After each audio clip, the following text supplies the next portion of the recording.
जय सूर्यदेव। आज की वीडियो में आप जानेंगे कि मकर संक्रांति से जुड़ी हुई सूर्यदेव और शनिदेव की एक पौराणिक कथा। और अगर आपको ये वीडियो अच्छा लगे तो वीडियो को लाइक शेयर जरूर कीजिएगा। तो चलिए शुरू करते हैं। प्राचीन समय से मकर संक्रांति के दिन स्नान करने के बाद ही दान किया जाता है। इस अवसर पर स्नान दान करने से व्यक्ति के लोक और परलोक दोनों ही सुधर जाते हैं। और गंगा स्नान करने से तो 10 अश्वमेध यज्ञ और 1000 गाय दान करने के बराबर शुभ फल की प्राप्ति होती है। और इस दिन जरूरतमंदों को दान करने से आपको सभी कार्यों में सफलता हासिल होती है। इस बार मकर संक्रांति के दिन पुण्यकाल 15 जनवरी को सुबह 7 बजे से शुरू हो जाएगा, जो कि सूर्यास्त शाम 5:36 तक रहेगा। इसमें आप स्नान दान जाप कर सकते हैं। मकर संक्रांति के दिन महापुण्यकाल सुबह 7 बजे से 8:46 तक रहेगा। मकर संक्रांति के दिन स्नान के बाद सूर्यदेव सहित नवग्रहों की पूजा करनी चाहिए। और इस दिन भगवान विष्णु की पूजा के बाद से दान शुरू कर देना चाहिए। आपकी जो भी श्रद्धा हो और क्षमता हो उसके अनुसार आप वस्त्र, अन्न और धन का दान कर सकते हैं। मकर संक्रांति के दिन तिल और खिचड़ी का दान बड़ा ही शुभ माना गया है। इस दिन दान का समय सुबह 7 बजे से सूर्यास्त तक रहेगा। यह मुहूर्त दान आदि करने के लिए बेहद ही शुभ है। इसमें आप ब्राह्मणों और जरूरतमंदों को खिचड़ी, गुड़, काले तिल, ऊनी वस्त्रों का दान आदि कर सकते हैं। शास्त्रों के अनुसार मकर संक्रांति से सूर्य के उत्तरायण होने पर देवताओं का सूर्योदय होता है, वहीं दैत्यों का सूर्यास्त होता है।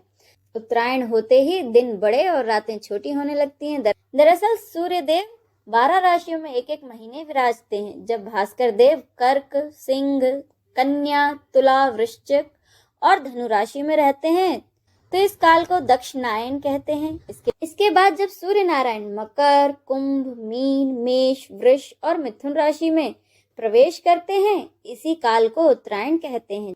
जिस दिन भगवान सूर्यदेव उत्तरायण होते हैं उसी तिथि को मकर संक्रांति का पर्व मनाया जाता है। मकर संक्रांति के दिन शनि और सूर्य से जुड़ी इस कथा का श्रवण आप अवश्य करें। मान्यता है इस कथा को सुनने मात्र से शनि की वक्र दृष्टि आप पर नहीं पड़ती और आपके घर की अशुभता भी दूर होती है। साथ ही आपका घर धन धान्य से भर जाता है।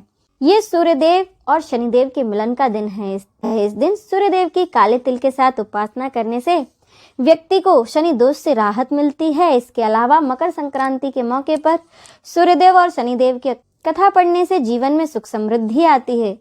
तो आइए हम भी जाने मकर संक्रांति की एक पौराणिक कथा। कथा के अनुसार सूर्यदेव और शनिदेव कहने को तो पिता पुत्र थे, लेकिन दोनों के रिश्तों में बहुत ही खटास थी। इसका कारण था सूर्यदेव का शनि की माता छाया के प्रति व्यवहार।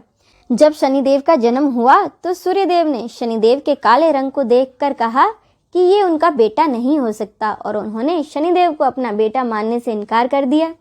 इसके बाद सूर्यदेव ने शनिदेव और उनकी माता छाया को अपने आप से अलग कर दिया। शनिदेव और उनकी माता छाया कुंभ नाम के घर में रहने लगे, लेकिन सूर्यदेव के इस व्यवहार से दुखी होकर उनकी माता ने सूर्यदेव को कुष्ठ रोग होने का श्राप दे दिया। पिता को कुष्ठ रोग से पीड़ित देख उनके पुत्र यमराज बहुत ही दुखी हुए। यमराज सूर्यदेव की पहली पत्नी संज्ञा के पुत्र हैं। यमराज ने सूर्यदेव को कुष्ठ रोग से मुक्त कराया। सूर्यदेव जब पूरी तरह से स्वस्थ हो गए तब उन्होंने अपनी दृष्टि पूरी तरह से कुंभ राशि पर केंद्रित कर ली। इससे शनिदेव का घर कुंभ जलकर राख हो गया। इसके बाद शनिदेव और उनकी माता को बहुत ही कष्ट भोगना पड़ा। यमराज ने जब अपनी सौतेली माँ और भाई शनि की दुर्दशा देखी तो उन्होंने उनके कल्याण के लिए अपने पिता सूर्यदेव से उनको माफ करने की विनती की।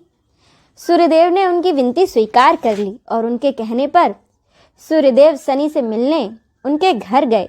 जब शनिदेव ने अपने पिता सूर्यदेव को आता हुआ देखा तो वह अपने जले हुए घर के अंदर गए। वहां एक मटके में कुछ काले तिल रखे हुए थे। शनिदेव ने उन्हीं काले तिलों से अपने पिता का स्वागत किया।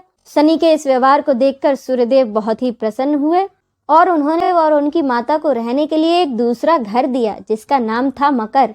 इससे प्रसन्न होकर शनिदेव ने कहा कि जो भी मकर संक्रांति के मौके पर सूर्यदेव की उपासना करेगा उसे शनि की महादशा से राहत मिलेगी और उसका घर धन धान्य से भर जाएगा। इसीलिए जब सूर्यदेव अपने पुत्र के घर जाते हैं, यानी कि सूर्यदेव मकर राशि में प्रवेश करते हैं, तो इसे मकर संक्रांति कहा जाता है। जय सूर्यदेव।